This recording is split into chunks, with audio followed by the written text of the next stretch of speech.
Tu portes un manteau trop léger. Tu enfonces tes mains dans les poches à cause du froid. Moi, je suis planté maladroitement à côté de toi. La photo est un peu floue, c'est un passant qui l'a faite. Il nous a pris pour des touristes. C'est vrai, on est un peu des touristes. On n'a aucun endroit où s'installer. On ne fait que marcher.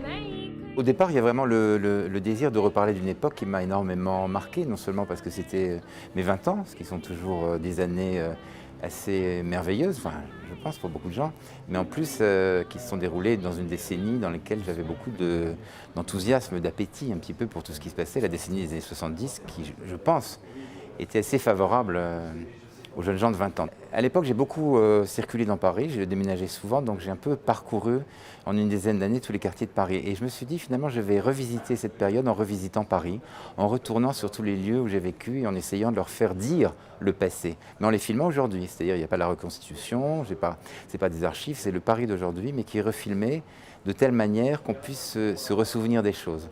Donc c'est un parcours sur la géographie sentimentale, la géographie amoureuse au sens propre de Paris. J'habite au premier étage, au-dessus de la Porte Bleue, les deux stores. Je fête ici mes 21 ans. Enfin, je suis majeur. C'est pas un film exhibitionniste, c'est pas un film simplement où je fais les gros bras en racontant mes conquêtes amoureuses. C'est pas du tout ça. C'est un film où je me mets à nu, mais avec une certaine fragilité. Il n'y a que comme ça que le film peut réussir, parce que c'est parce qu'il y a cette fragilité qu'il peut y avoir une place pour le spectateur, et que le spectateur peut se mettre à côté de moi et rêver à son tour. Alors, cette fragilité, évidemment, elle est difficile parce on la sent dans le tournage, donc on se met un petit peu en danger.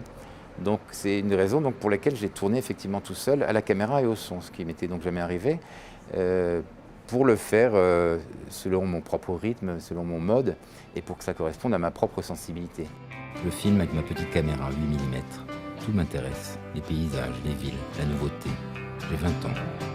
C'est un cheminement assez long en fait, c'est une vie. Moi je n'ai plus 20 ans, donc entre mes 20 ans, bon c'est vrai, j'ai fait des études de philosophie, j'ai même été professeur de philosophie à un moment. Il m'en reste un certain goût parfois pour la chose intellectuelle, mais c'est vrai que le temps venant, je me suis davantage laissé aller au sentiment, à la sensation, et je crois que ce film-là est un film très sensible, enfin c'est ce qu'on me dit, et je pense que j'ai vraiment accepté de lâcher beaucoup de choses pour parler avec une sincérité qui finalement est bénéfique au film, c'est-à-dire que le spectateur pourra lui-même être capable de vivre sa propre jeunesse, de revivre sa propre jeunesse, à partir du moment où il voit en face de lui un témoignage qui est très authentique, très sincère. C'est pas fabriqué, il n'y a rien de faux, c'est une proposition de quelqu'un qui raconte sa vie pour que les autres pensent à la leur.